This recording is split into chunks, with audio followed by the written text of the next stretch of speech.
हरे कृष्ण। तो आप सभी भक्तों का हार्दिक स्वागत है आज के प्रातःकालीन श्रीमद् भागवतम के चर्चा में। तो आज हम लोग चर्चा कर रहे हैं Shrimad Bhagavatam first canto third chapter श्लोक संख्या 19 पे आज चर्चा करेंगे। इसके पूर्व श्लोकों में भगवान यहाँ पे सूत गोस्वामी भगवान के अवतारों का सूची दे रहे हैं। 18वें नंबर श्लोक में हमने चर्चा किया कि चतुर्दशम नारसिंहं बिभ्रत दैत्येन्द्र पूजितम् ददार करजैर राव तेर काम कटपुट यथा। ये अपने 14वें अवतार के रूप में नरसिंह देव के रूप में प्रकट होते हैं और हिरण्यकशिपु दैत्येंद्र का वध करते हैं। अब अगला अवतार पंचदशम वामनकं कृत्वा गाद अध्वरं बले पदत्रयं याचमान प्रत्यादिश प्रत्यादितुष्टृपिष्टकम्। Panchadasam, in the 15th incarnation, the Lord assumed the form of a dwarf Brahmana, Vaman, and visited the arena of sacrifice arranged by Maharaj Bali. Although at heart he was willing to regain the kingdom of the three planetary system, he simply asked for a donation 3 steps of land. So, Panchadasam Vamanakam Kritvagada Advaram Bale. Kritva यानी वामन रूप को धारण करके आगाध पहुंच गए भगवान अध्वरम बले बलि महाराज के यज्ञशाला में। पदत्रयम याचमान, और बलि महाराज के द्वारा जब अनुरोध करने पर कुछ दान मांगने के अनुरोध पे भगवान पदत्रयम 3 पग भूमि मांगते हैं। प्रत्यादि त्रिपिष्टकम, लेकिन वास्तव में वो इच्छा इस इच्छा से आए थे कि संपूर्ण ब्रह्मांड को बलि महाराज से लेकर के देवताओं को देने के लिए। तो जब भी असुर देवासुर संग्राम होता है तो भगवान मदद करते हैं देवताओं को। The Almighty God can bestow upon anyone the kingdom of the universe from a very small beginning, and similarly, He can take away the kingdom of the universe from the plea of a small person. तो बलि महाराज दैत्य समुदाय से थे, तो बलि महाराज ने attack किया स्वर्ग पे। देवराज इंद्र का जो स्वर्ग है वो प्राप्त कर लिया। केवल स्वर्ग ही नहीं, नीचे के भी सारे लोग, ऊपर के भी सारे लोग, सब वो प्राप्त कर लिए। प्रैक्टिकली पूरा ब्रह्मांड उनके कंट्रोल में आ गया। और इसलिए भगवान को प्रार्थना के लिए सभी देवता लोग जाते हैं, प्रार्थना करते हैं, भगवान को मदद की याचना करते हैं। तो साधारणतः भगवान या तो किसी विशेष शक्ति को संचारित करते हैं या कुछ ऐसा योजना बनाते हैं जिसके माध्यम से देवता लोग असुरों की विजय प्राप्त कर सकें, या कभी आवश्यकता पड़ती है तो भगवान खुद ही अवतार लेके आ जाते हैं। तो साधारणतः इस प्रकार से भगवान या तो खुद अवतार लेके आ करके या किसी न किसी को माध्यम बना करके शक्ति प्रदान करके देवताओं को मदद करते हैं और असुरों का वध कर देते हैं, नष्ट कर देते हैं। लेकिन ये एक विशेष अवतार है। इसमें जब देवता लोग गए भगवान के पास बलि महाराज और उनको असुरों का वध करने के लिए, भगवान वध करने की योजना नहीं बनाए। उसके कई कारण, एक तो सबसे महत्वपूर्ण कारण जो था वो ये था कि बलि महाराज प्रहलाद महाराज के पौत्र थे, के पोते थे, और नरसिंह भगवान ने जो ऑलरेडी उनको वचन दिया था कि आपके वंशज में मैं किसी का वध नहीं करूँ।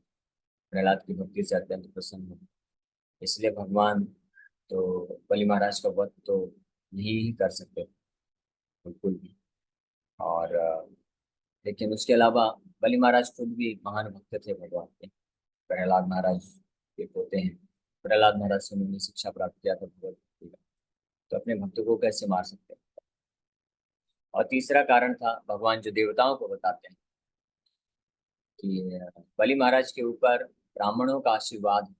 उन्होंने बलि महाराज ने, साधारणतः जो दैत्य होते हैं, राक्षस होते हैं, असुर प्रवृत्ति के लोग होते हैं, वो ब्राह्मणों और वैष्णवों को दुख पहुंचाते हैं।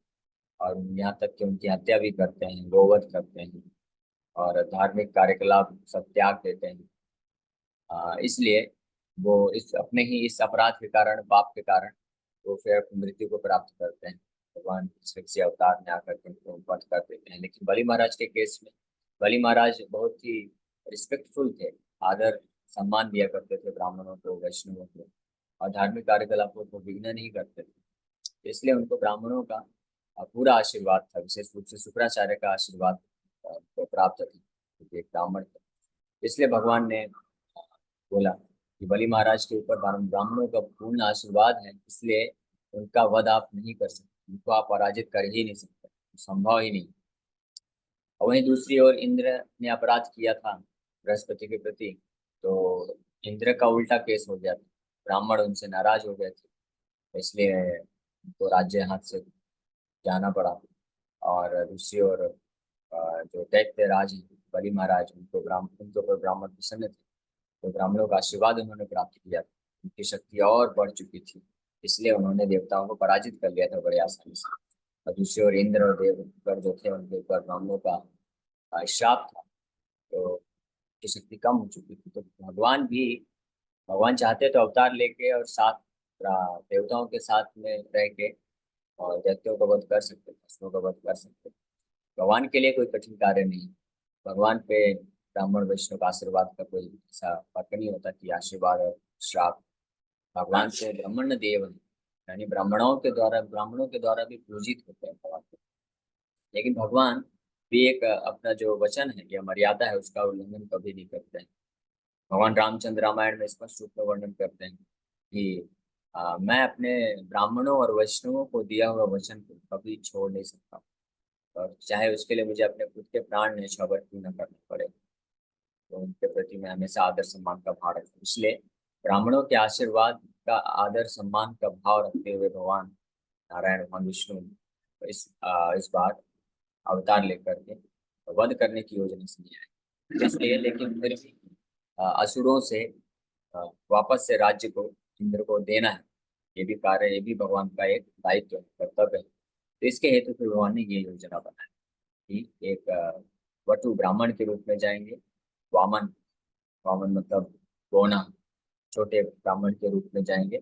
और भगवान इस रूप में आए, इतने सुंदर, इतने आकर्षक, इतने तेजस्वी लग रहे थे कि जैसे ही बलि महाराज ने देखा तो तुरंत उन्होंने प्रणाम कर दिया भगवान को और उठ गए। और उनके हृदय में इच्छा हुआ कि ऐसे तेजस्वी, निष्कपट, बिल्कुल निश्चल, निष्कपट और शुद्ध ब्राह्मण लग रहे थे। और वो तो है ही है भगवान, वैसे भी उसमें कोई संदेह नहीं। तो इतने सुंदर, मोहक और आकर्षक, तेजस्वी लग रहे थे भगवान, शुद्ध ब्राह्मण, कि बलि महाराज तुरंत जो है उनसे प्रभावित होकर के उनके चरणों की वंदना करते हैं, उनका पूजा सत्कार करते हैं, और फिर अपने से ही बोलते हैं कि आपको कुछ भी चाहिए, आप पूरा पृथ्वी भी आप ले सकते हैं, जो चाहिए आप वर मांग सकते, मेरे से दान मांग सकते, दान की याचना कर सकते हैं। तो फिर भगवान ने उनको 3 पग भूमि दान में मांगने के लिए कहा। तो बलि महाराज इसमें बहुत ही आश्चर्यचकित हो गए। ये छोटा सा ब्राह्मण है और वो भी अपने पग का 3 पग भूमि मात्र मांग रहा है, ये तो सच में बालक ही है।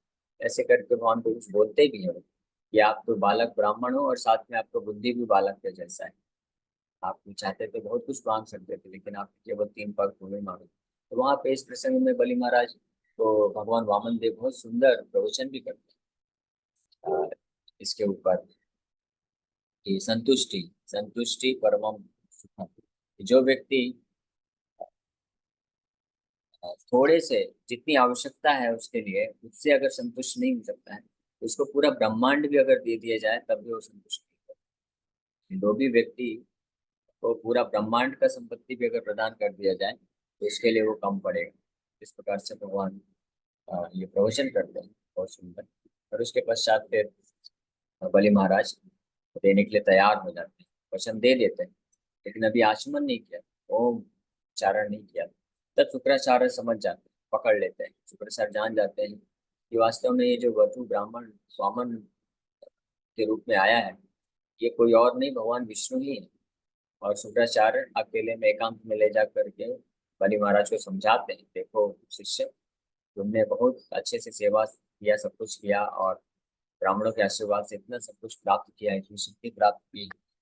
लेकिन अभी मैं तुमको ये आदेश देता हूँ, ये जो वामन है, वामन रूप में आया है ये ब्राह्मण, ये और कोई नहीं, भगवान विष्णु ही है। तो तुमसे छल करने के लिए आए हैं और ये 3 पग भूमि के बहाने तुम्हारा समस्त पूरा तुम्हारा जो राज्य है वो छीन लेंगे। इसलिए तुम बिल्कुल वचन मत देने के लिए 3 पग भूमि। तो बलि महाराज बोले, लेकिन मैं तो ऑलरेडी बोल दिया हूँ उनको कि मैं आपको जो भी दान मांगेंगे मैं दूंगा। तो शुक्राचार्य बोलते हैं कि आपने भले बोल दिया है, लेकिन अभी आपने उसको वचनबद्ध रूप में संकल्प नहीं लिया है। आचमन करके ओम, जब ओम उच्चारण करके संकल्प लेते हैं तब वो वचन को पूरा करना अनिवार्य होता है, लेकिन आपने ऐसा नहीं किया है। तो आप उनको बोल सकते हो कि आप अपने हिसाब से जो दान देना है दे दो, उनके हिसाब से आप दान मत दो, तो नहीं तो आप फंस जाओगे। बलि महाराज भी समझ गए, इस बात को जानते थे कि भगवान भले ही एक छोटे ब्राह्मण के रूप में आए हैं, लेकिन उनका तेज, उनका जो अ, आकर्षक रूप देख करके बलि महाराज को भी आइडिया लग गया था कि ये कोई और नहीं, साक्षात भगवान ही है शायद। तो लेकिन और शुक्राचार्य ने कंफर्म भी कर दिया। तो शुक्राचार्य जब ऐसा बोले तो बलि महाराज विचार किए, क्योंकि बलि महाराज के गुरु शुक्राचार्य तो कर्मकांडी है गुरु थे। लेकिन बलि महाराज के वास्तविक गुरु कौन थे? प्रहलाद महाराज, जो उनके ग्रैंडफादर थे, दादाजी थे। प्रहलाद महाराज उनके आध्यात्मिक गुरु थे, स्पिरिचुअल मास्टर थे। और शुक्राचार्य उनके मटेरियल मास्टर या कर्मकांडीय मास्टर, भौतिक कर्मकांड के गुरु थे। तो इसलिए उन्होंने आध्यात्मिक गुरु से जो शिक्षा प्राप्त किया था वो उनके हृदय में ज्यादा गहराई से बना।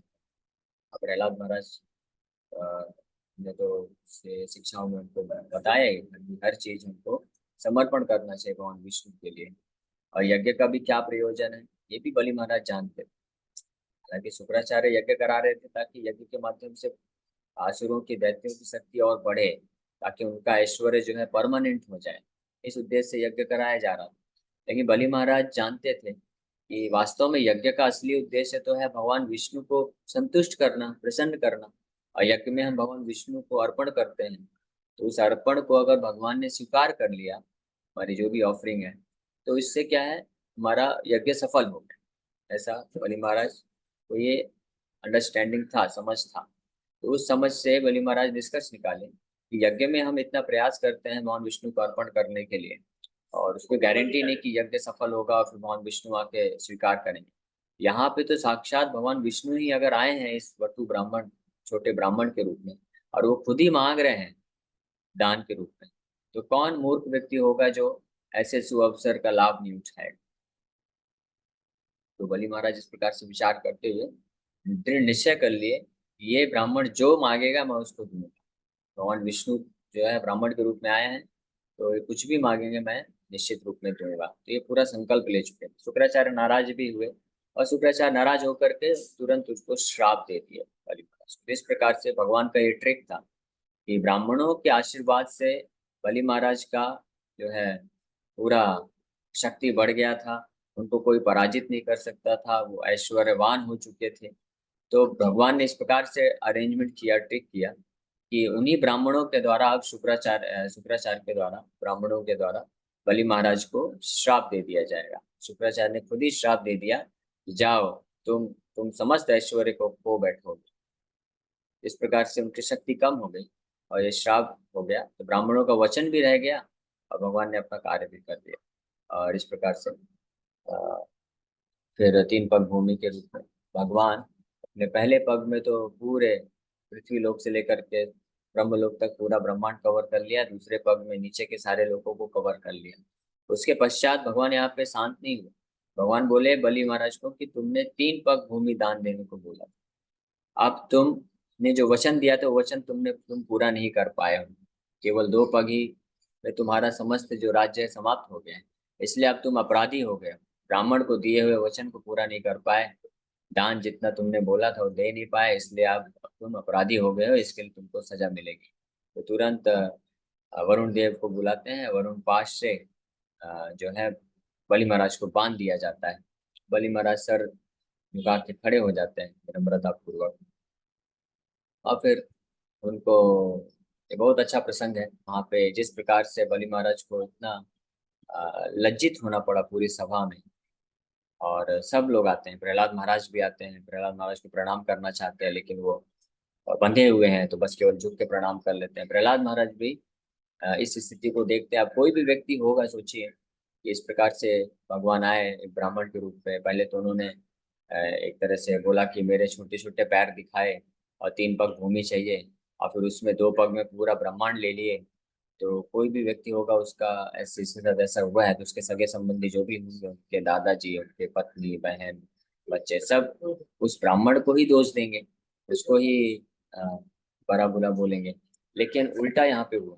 प्रहलाद महाराज जब आए तो समझ गए वामन देव कौन है, ये भगवान विष्णु ही है, और उनकी कृपा पे उनको धन्यवाद देने लग गए, बड़ी कृतज्ञता महसूस किए कि आपने कृपा करके बलि महाराज का पूरा अहंकार चूर चूर कर दिया है। तो ये आपकी विशेष कृपा है कि आपने एक बलि महाराज को अपना शुद्ध भक्त बनाने के हेतु इसका सर्वस्व आपने छीन लिया। और उनकी पत्नी भी आती हैं, तो वो भी इस प्रकार से भगवान को प्रार्थना करती हैं। ब्रह्मा जी भी आते हैं, ब्रह्मा जी भी प्रार्थना करते हैं। तो सब भगवान का ही गुणगान कर रहे हैं। और बलि महाराज के साथ जो हुआ, भगवान ने जो भी अत्याचार किया, तथाकथित अत्याचार, ये अत्याचार नहीं, ये तो कृपा है, असीम कृपा है, असीम अनुकंपा है। तो सब व्यक्ति ने, जितने भी लोग थे वहां पे, सब ने भगवान का गुणगान ही किया, और सब ने भगवान के कृपा पे अपना जो है कृतज्ञता व्यक्त किया। यहाँ तक कि बाद में शुक्राचार्य भी भगवान का ही गुणगान करते हैं। और केवल इतना ही नहीं, बलि महाराज खुद जब वो बोलना, उनको बोलने का अवसर मिलता है, तो अंत में जब बलि महाराज बोलते हैं तो बताते हैं कि मैं अपराधी हूँ और आपने मेरे ऊपर बहुत कृपा करके मेरा सब कुछ छीन लिया। बलि महाराज जो इस बात को स्वीकार करते, किसी ने भी ये नहीं बोला कि भगवान ने जो है छल किया या अत्याचार किया है बलि महाराज के ऊपर। लेकिन बड़े आश्चर्य की बात है कि संसार के जो लोग, कुछ लोग मूर्ख लोग होते हैं, अज्ञानी लोग होते हैं, वो भगवान वामन देव को दोष देते हैं। बोलते हैं भगवान विष्णु ने ये छोटा ब्राह्मण रूप लेके आए और धोखे से बलि महाराज का सब कुछ छीन लिया। अरे जब बलि महाराज को कोई समस्या नहीं है, बलि महाराज गुणगान कर रहे हैं कि आपने बहुत कृपा किया है। प्रहलाद महाराज भगवान वामन देव का गुणगान कर रहे हैं। बलि महाराज की पत्नी जो है भगवान वामन देव का गुणगान कर रही है। ब्रह्मा जी भगवान वामन देव का गुणगान कर रहे हैं, और सब के सब भगवान के इस असीम कृपा को, अहेतु की कृपा को स्वीकार कर रहे हैं कि भगवान ने अपनी अहेतु की कृपा दिखा करके बलि महाराज का समस्त जो भौतिक कल्मश है और अहंकार है, जो इस ब्रह्मांड को प्राप्त करने का जो स्वामित्व भाव है, प्रभुत्व जमाने की जो प्रवृत्ति है, उसको नष्ट कर दिया भगवान ने कृपा करके। तो सब लोग इस बात को स्वीकार कर रहे हैं। महान से महान आचार्य ब्रह्मा जी, नारद मुनि, प्रहलाद महाराज, बलि महाराज स्वयं, उनकी पत्नी, वो सब के सब स्वीकार कर रहे हैं। तो इस संसार के जो मूर्ख लोग हैं, ज्ञानी लोग हैं, उनका फिर कमेंट का क्या मतलब, जो बोलते हैं कि बलि महाराज ने धोखा दिया, छल से किया, लेकिन वो दिव्य छल है, दिव्य धोखा है। इसलिए जयदेव गोस्वामी अपने एक भजन में लिखते भी हैं, छल यसे विक्रम है, कि भगवान विक्रम, यानी विक्रम मतलब जो महान कार्य करते हैं, उन्होंने छल पूर्वक बलि महाराज को अपना समर्पित भक्त बना लिया। छल पूर्वक उन्होंने बलि महाराज के ऊपर कृपा कर दिया। लेकिन ये छल जो है, ये धोखा, ये गलत नहीं है। ये उस प्रकार से है जैसे कई बार माँ बाप होते हैं, अपने बच्चे को सही रास्ते में लाने के लिए उनको थोड़ा धोखा देते हैं। हाँ, जैसे माँ होती है, अभी जो बच्चा है वो दवाई नहीं खाना चाहता, कड़वी होती है, तो उसको धोखे से दवा खिलाती है। उसको गुलाब जामुन रसगुल्ले के अंदर गोली को दबा के और उसके मुंह में डाल देती है। तो इस प्रकार से छल किया जाता है, दूध में कई बार मिला के पिला दिया जाता है टैबलेट को। तो ये छल पूर्वक, बताती नहीं है कि इसमें दवाई है, छल करके बच्चे को दवाई खिलाई जाती है। तो इसको छल है, लेकिन ये कैसा छल है, ये उस बच्चे के हित के लिए है। उसी प्रकार से भगवान ने भले ही ऐसा लगता है कि छल किया है, लेकिन वो छल वास्तव में बलि महाराज के हित के लिए है, और बाद में सब स्वीकार किया गया। और उसके पश्चात भगवान ने क्या दिया, जब इस तरह से बांध दिए बलि महाराज को, और तब बलि महाराज बोलते हैं और गुणगान करते हैं। पहले तो प्रार्थना अर्पण करते हैं और बहुत धन्यवाद देते हैं भगवान का, और अपने आप को बहुत सौभाग्यशाली मानते हैं बलि महाराज। बलि महाराज बोलते हैं मैं तो दैत्य हूँ, मैं राक्षस जाति में पैदा हुआ हूँ, तो मुझे समझ में नहीं आ रहा कि आपने इतना महान कृपा मुझ जैसे राक्षस दैत्य के ऊपर कैसे किया। देवताओं के ऊपर भी आपने ऐसा कृपा नहीं किया। और बलि महाराज बोलते हैं कि वास्तव में मैं तो सोचता हूँ कि आपने मुझे धोखा नहीं दिया है, आपने वास्तव में इंद्र को धोखा दे दिया है। मेरे से समस्त भौतिक ऐश्वर्य लेकर के आपने इंद्र को दे दिया है। इस प्रकार से आपने इंद्र को धोखा दिया है, मेरे ऊपर कृपा किया है, क्योंकि इंद्र को पूरा ब्रह्मांड दे दिया वापस से। अब इंद्र का फिर से अपना अहंकार बढ़ जाएगा और गर्व बढ़ जाएगा, आसक्ति, भौतिक आसक्ति बढ़ जाएगी, और वो इसी भव बंधन में फंसे रह जाएंगे। और आपने मेरे ऊपर कृपा कर दिया, मेरे को निस्तेज कर दिया, और सारी शक्ति खत्म हो गई मेरी, और मेरा पूरा ऐश्वर्य ले लिया, और आपके चरण कमलों में आश्रय दे दिया, तो मेरा पूरा जो भौतिक बंधन नष्ट हो गया है और मैं आपको प्राप्त कर लिया। तो इस प्रकार से बलि महाराज तो बल्कि और अच्छा गुणगान करते हैं भगवान का। और फिर फाइनली बोलते हैं कि मैं अपने द्वारा दिया हुआ जो वचन है कभी इनकम्प्लीट नहीं होने दूंगा, अपूर्ण नहीं होने दूंगा। मैं अपने वचन को पूरा करूंगा। मैंने आपको वचन दिया है कि मैं 3 पग भूमि दूंगा, मैं उस वचन को पूरा करूंगा। तो आपके 2 पग में तो आपने पूरा ब्रह्मांड ले लिया, यानी ब्रह्मांड जो है वो तो मेरा संपत्ति था, लेकिन जो प्रॉपर्टी होता है, प्रॉपर्टी से बड़ा होता है जो प्रॉपर्टी को धारण करने वाला व्यक्ति होता है। धन से बड़ा धनवान होता है, ज्ञान से बड़ा ज्ञानवान होता है। तो इसी प्रकार से आप तीसरे पग के रूप में आप मेरे सिर में आपका तीसरा पग रख लीजिए, यानी मैं अपने आत्मसमर्पण करता हूँ, मैं अपने आप को आपको दे देता हूँ। तो इस भाव में तो भगवान बड़े प्रसन्न हो गए, आनंदित हो गए बलि महाराज के इस प्रकार के आत्मसमर्पण के भाव को देख करके, और तुरंत अपने पैर को उनके सिर में, चरण कमलों को उनके सिर में रख देते हैं और उनको स्वीकार कर लेते हैं आत्मसमर्पण समर्पित बलि महाराज को। और इसके पश्चात भगवान ने फिर बहुत कुछ दिया। फिर भगवान बलि महाराज को सुतल लोक में भेज देते हैं, और उस लोक की विशेषता है कि उसका जो ऐश्वर्य है इंद्र के स्वर्ग से भी ज्यादा वो ऐश्वर्यवान ऐश्वर्य है उस जगह का। और क्योंकि भगवान देखे कि बलि महाराज का इच्छा था इंद्र पद को प्राप्त करने की, तो भगवान ने एक और आशीर्वाद दिया कि आप अगले मनवंतर में आप इंद्र बनेंगे। ये भी एक आशीर्वाद भगवान ने दे दिया। हालांकि बलि महाराज की अब इच्छा नहीं रह गई कि वो इंद्र बने, वो भगवान का केवल विनम्र दास बनना चाहते हैं, लेकिन भगवान ने फिर भी उनकी इच्छा को पूर्ति करने के लिए उनको ये वरदान दे दिया।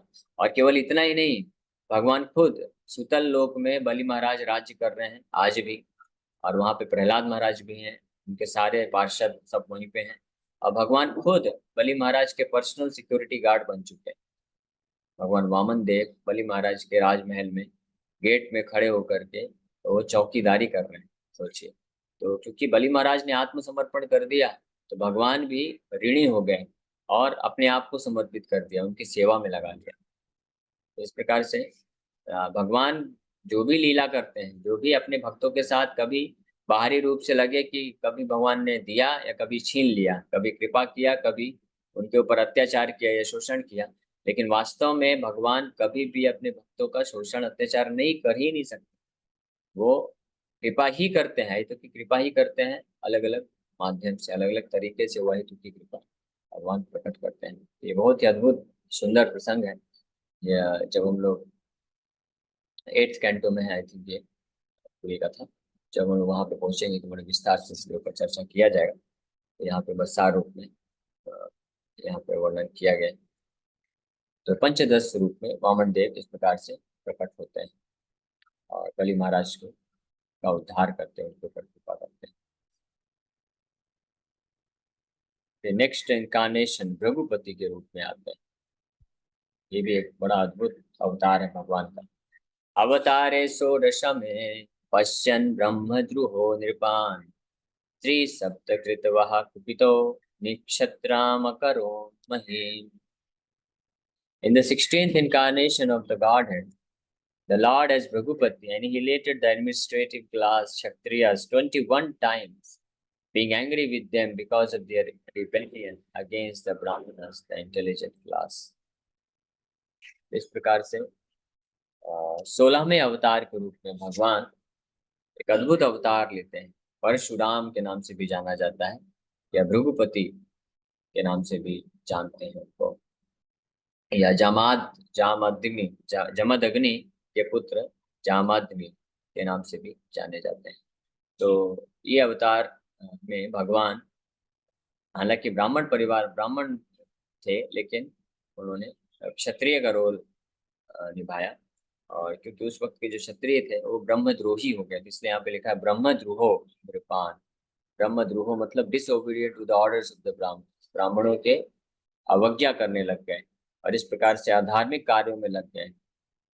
तो जब जब ऐसा होता है, जो क्षत्रिय होते हैं राज्य करते हैं, क्योंकि उनके पास इतना ऐश्वर्य होता है, पोजीशन होता है, पद प्रतिष्ठा ऐश्वर्य, और उनके पास इतनी शक्ति होती है, शारीरिक बल होता है, और वो रजोगुण में होते हैं प्रधानतया। तो इसलिए अगर वो ब्राह्मणों के गाइडेंस में नहीं रहेंगे, ब्राह्मणों का अवज्ञा कर देंगे, ब्राह्मणों को, गुरु को, आचार्यों का अवज्ञा कर देंगे, तो निश्चित रूप में वो अधार्मिक कार्यों में लिप्त हो जाएंगे, क्योंकि उनके पास पूरा अपॉर्चुनिटी रहता है, पूरा अवसर रहता है इंद्रिय भोग करने का, अधार्मिक कार्य करने का, पाप करने का। तो इस प्रकार से, और उनके पास वो शक्ति भी रहती है और बुद्धि भी रहती है और रजोगुण भी प्रधानता है। तो हर एंगल से, हर तरीके से जो क्षत्रिय हैं, यानी जो राज्य कर रहे हैं, क्षत्रिय मतलब जो राजा राजा है या राज्य कर रहे हैं या किसी पद प्रतिष्ठा में है, पोजीशन में है, शक्ति रखते हैं, बुद्धि में तीव्र तीव्र बुद्धि के होते हैं, शारीरिक बल में ज्यादा होते हैं,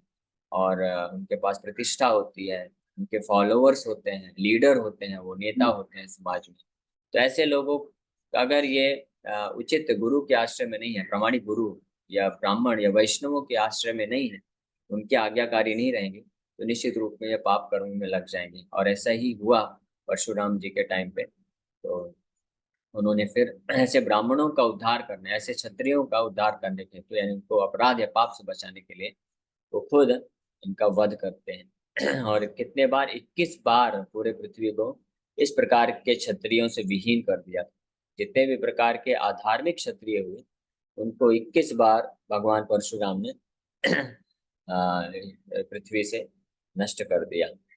और प्रभुपाद जी बताते हैं, महाभारत में ये वर्णन है कि जब इस प्रकार से इन क्षत्रियों का, जो अधार्मिक क्षत्रिय थे, उनका वध कर रहे थे भगवान परशुराम, उसमें से कुछ क्षत्रिय जो है युद्ध छोड़ के भाग गए। डरपोक थे, वास्तविक क्षत्रिय नहीं थे।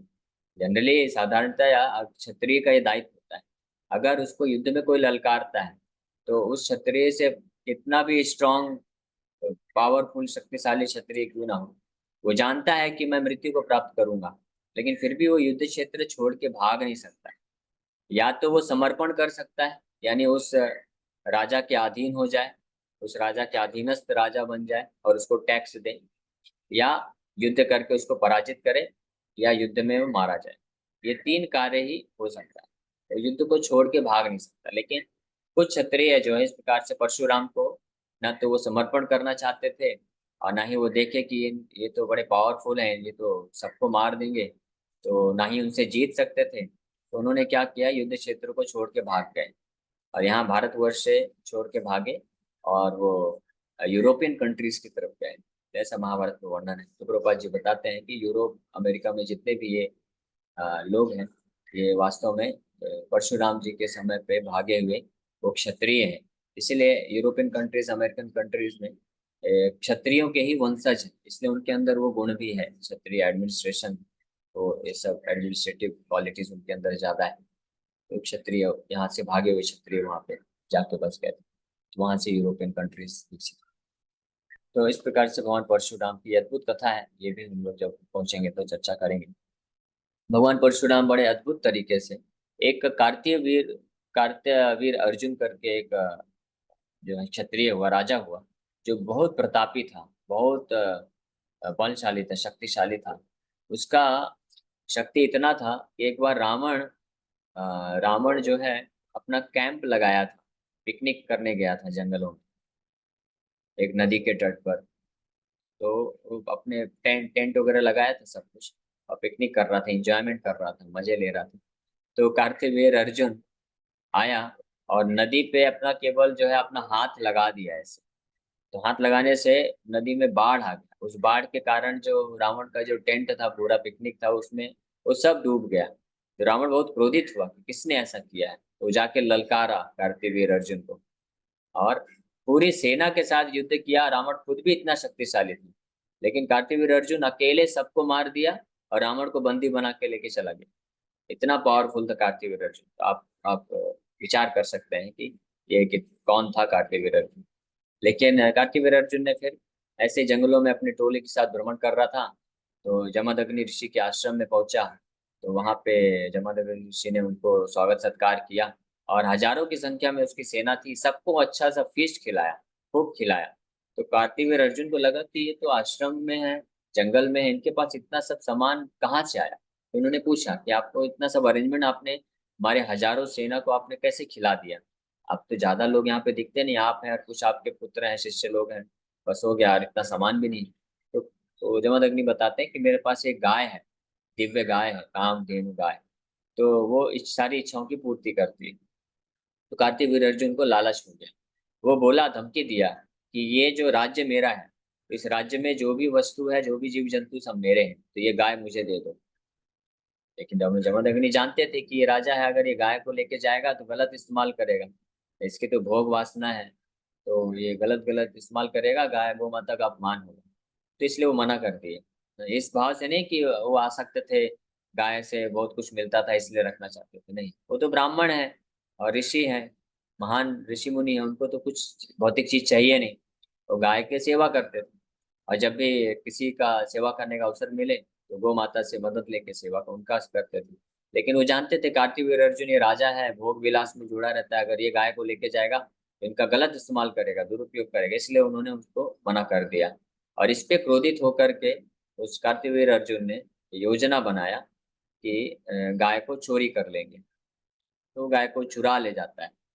और और फिर उसके बाद जब ये सब खबर मिलती है परशुराम जी को, तो परशुराम जी जाते हैं और गाय को वापस छुड़ा के लेके आ जाते हैं। लेकिन वो राजा फिर और क्रोधित हो जाता है और इधर आके इनका वध कर देता है, जमदग्नि ऋषि का।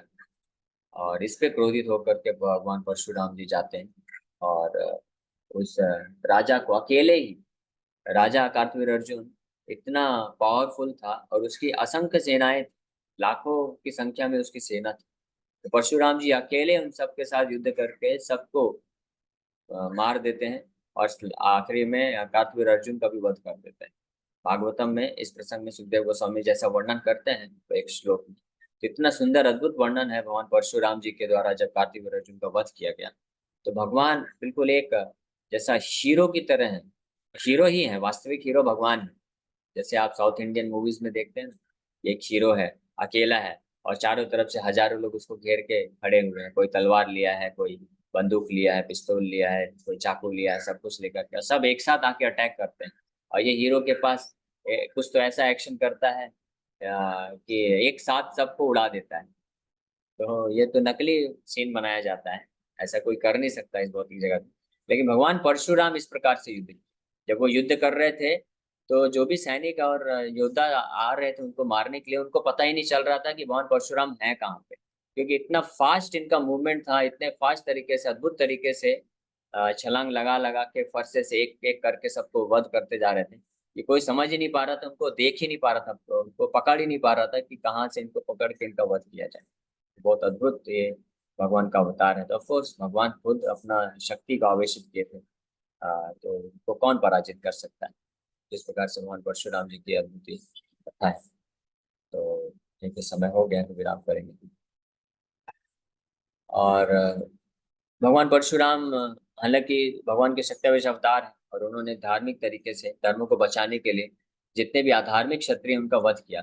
लेकिन इसके बावजूद भी जमदग्नि ऋषि ने भगवान परशुराम को बोला, क्योंकि आप ब्राह्मण थे और आपने जो है हिंसा किया है, इसलिए आपको पाप लगा है, अपराध लगा है, इसलिए आपको जाके अपने पाप का भंजन करना पड़ेगा, अपराध का भंजन करना पड़ेगा।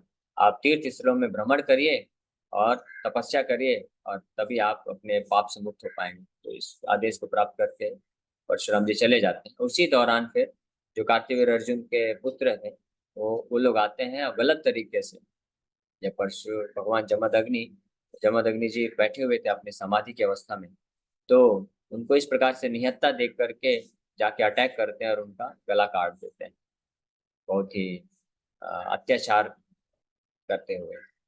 फिर जब परशुराम जी को पता चलता है, जब वापस आते हैं, देखते हैं ऐसा ऐसा हुआ है, तब वो उनको जाके वापस से युद्ध करते हैं और उनको पराजित कर देते हैं। ओके, सो जो समय हो गया यहीं पे विराम करते हैं। Thank you very much. Hare Krishna.